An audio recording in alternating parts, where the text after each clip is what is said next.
Mystery Stories ကနေကြိုးဆိုပါတဲ့ကလေးတို့ရေဒီနေ့မမပြောပြမယ်ပုံမြင်လေးကတော့ချင်းသေးကြီးနဲ့ကြွက်ကလေးဆိုတဲ့ပုံမြင်လေးပဲဖြစ်ပါတယ်ကဲပုံမြင်လေးကိုနားထောင်ကြည့်ကြရအောင်ဟိုးရှိရှိတုန်းကတောအုပ်ကြီးတစ်ခုထဲမှာချင်းသေးကြီးတစ်ကောင်ဟာအေးအေးလိုလိုအိပ်ပျော်နေခဲ့တယ်တဲ့အဲ့ဒီအချိန်မှာကြွက်ကလေးတစ်ကောင်ဟာချင်းသေးကြီးရဲ့ခြေထောက်ပေါ်ကိုမတော်တဆပြေးတက်မိသွားပါလေရောအဲ့ဒီတော့ချင်းသေးကြီးလည်းလန့်နိုးလာတာပေါ့နိုးလာတဲ့ချင်းသေးကြီးကစိတ်တူပြီး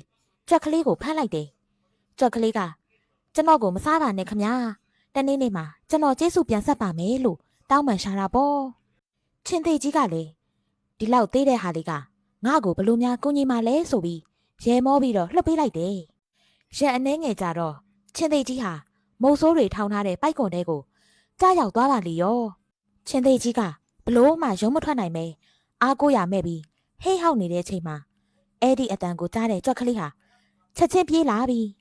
ချင်းသေးကြီးမကြောက်နဲ့နော်ကျွန်တော်ကယ်ပါမယ်ဆိုပြီးပိုက်ကွန်ကျိုးတွေကိုသူ့ရဲ့ထက်မြက်တဲ့သွားကလေးတွေနဲ့ကိုက်ဖြတ်ပေးခဲ့တယ်တဲ့နောက်ဆုံးတော့ချင်းသေးကြီးလည်းလွတ်မြောက်သွားပြီးကြွက်ကလေးကိုကျေးဇူးတင်စကားပြောခဲ့တာပေါ့အဲ့ဒီနေ့ကစပြီးသူတို့နှစ်ယောက်ဟာတငယ်ချင်းကောင်းလေးတွေဖြစ်သွားကြပါတော့တယ်ကလေးတို့လည်းကိုယ့်အပေါ်ကူညီဘူးတဲ့သူကိုကျေးဇူးတိတက်ပြီးပြန်ကူညီမယ်ဆိုရင်တနေ့မှာကောင်းမွန်တဲ့အကျိုးကျေးဇူးတွေကိုပြန်ရမယ်ဆိုတာမှတ်ထားကြနော်ပုံမြင်လေးကတော့ဒါပါပဲကွယ်အားလုံးပဲတတား